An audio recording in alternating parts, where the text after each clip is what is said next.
It's Dr. Sarah Larson. I'm just so grateful that you can join us here on the Nile. It's amazing. It's totally awesome. Donna, I'm so grateful you're here. Thank You're you. Such a blessing. Thank you. I feel so blessed to be here. It's the most incredible journey of my life, and I've had a lot of incredible journeys. Oh, Donna, this is so beautiful. What made you choose to come to Egypt with the Miracle Makers tour? You know, that's a very interesting question because I didn't really know much about Egypt, and I just followed my heart. My heart and my gut guided me. When I saw you came last year, I thought that would be a cool thing to do. I kind of wanted to go. And I was just guided to be here. And I manifested this trip. So, and as it got very close, I signed up pretty closely, actually. I got sick, and I never get sick. And I did everything that normally just wipes out an illness, and I was getting sicker, and I had to embrace that as a challenge. Normally I would not travel anywhere, I wouldn't get out of bed. And I decided I had to be in Egypt, that Egypt would heal me, and this was a lesson for me. This was a gift for me to learn, and I had to learn it by getting really sick first. I don't know how else to explain it.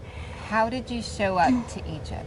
Well, I had to have a lot of help to get packed, and even to go to the market, the grocery store before I came, to the drugstore, to everything. I couldn't even drive.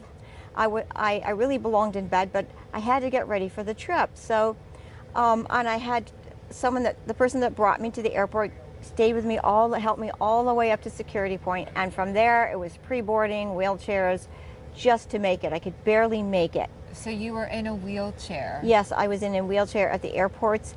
And I just trusted in my gut that I would be healed. I didn't know that that was what Egypt could do, but I just felt that I had to make this trip. I was concerned that maybe the airlines would notice I was sick and not let me fly, but they just saw me as someone that was kind of weak and gave me the wheelchair and the whole treatment. And the moment I got on the third leg of my trip, the third flight, from it was Egypt Air. Prior to that, it was Air Canada, and I felt stronger. I just was sitting up straighter in my seat, and a new energy came over me. And by the time I landed, I didn't need a wheelchair anymore. I was still pretty weak, and the truth is my virus had gotten, instead of getting better, had been getting worse, and the worst it had ever been. And I had sinus infection, and the next morning we had this miraculous breakfast at the Mena House. I didn't even know what the Mena House was, but oh my Lord, there's a big history behind that, and the energy, and the group that I didn't know except for you, Dr. Sarah, and your husband, Greg Larson. They were all so magnificent, and then we were joined by Mohammed Nazmi. Yes. And I found out that he's the author of the book, Love is My Religion. And his energy, I grew up in an international community. My parents knew royalty in Thailand, next in line to the throne, and we went to their palaces and whatever. But when I met Mohammed, and also the manager of the hotel came and had breakfast with us, and he was magnificent, and the energy there. Of the Mena House. Yes, of the Mena House. And Mohammed, I sensed this love and peace in Egypt, and I felt like he's a global ambassador. And I was sitting at this table with our guides and Mohammed and the Mena House manager, and I felt like I was sitting at this table with global ambassadors of love and peace. And it was so magnificent. And a short while later, because it was just literally a stone's throw away, were we in Giza? Giza? We were at the, stone's throw from the Sphinx. The Giza Plateau. Yes. And so there were these pyramids that you could see. from our property. From our room, from you our can rooms, see yes. the pyramids Pyramids. at the Mina house. And A stone's throw. a stone's throw. And we had this incredible tour that is really, really rare, that we actually, instead of just being up around the outer level, zooming in with our cameras and taking pictures of the Sphinx, we were allowed to go down for this very, very special tour to the Sphinx, between the paws, walking around, touching it. And by the time we left, my virus was gone and the infection was gone. It was this miraculous healing. I can't explain it, but I believe that that was why I was guided to embrace my illness and to somehow make it the trip here. And every single day has been absolutely magnificent. And my favorite part was today, when we went into this little village right off the Nile, and these people, they have some electricity and they have TV, but other than that, they have nothing modern. And all they have is cell phones. They have love in their heart and this warmth. They welcomed us. They all wanted to host us in their homes for tea. We could only do one. And they were so full of love and blessings. I was so touched by that. The trip was worth it for that alone. Almost every single segment with the trip was worth it for each segment alone. And the energy fields in some portions of the temples was so magnificent. I'd been to King Tut exhibit twice in the US, but actually being a couple feet from his body, I was standing near his head and I just got still, and the energy was phenomenal. And was it Catherine the Great? Yes. Catherine the Great, and was in an area that is not normally open to the public, and one of the temple guards guided us in there, and the energy was so phenomenal. I couldn't believe that the earth could have that much energy on it, and so I felt like from that first morning, when we had breakfast with all these global ambassadors of love and peace, that I was feeling that love and peace and just taking it in. And now I feel like when I return to the United States, that I, Donna Obdyke, will be the love and peace myself. Donna, I'm so glad. What is something that you would share with someone who's thinking about coming to Egypt? Well, first of all, I felt safer here than anywhere else I've been. And I started traveling at the age of 3. And so my dad was in foreign service. I've done a lot of traveling and I've been a lot of places in the world.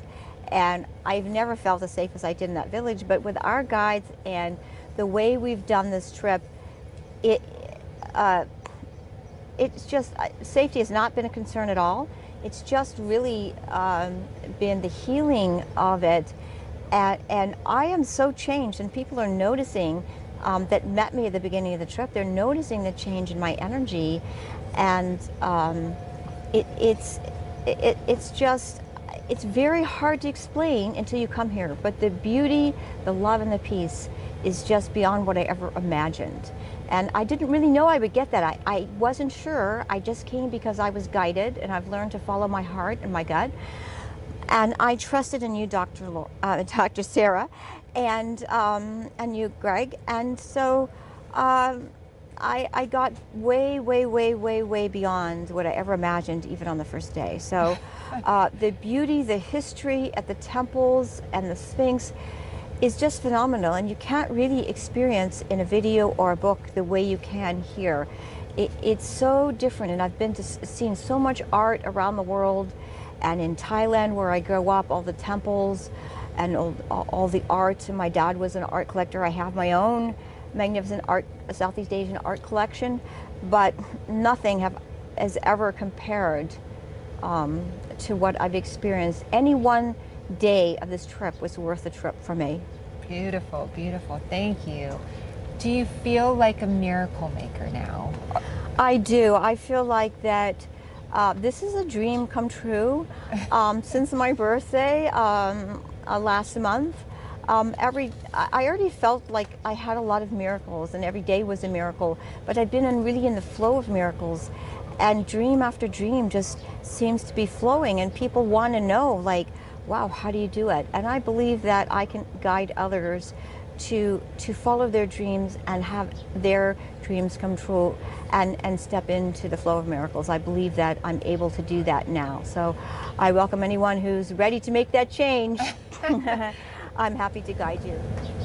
I love Muhammad Nazmi, and Yes. I love his tours.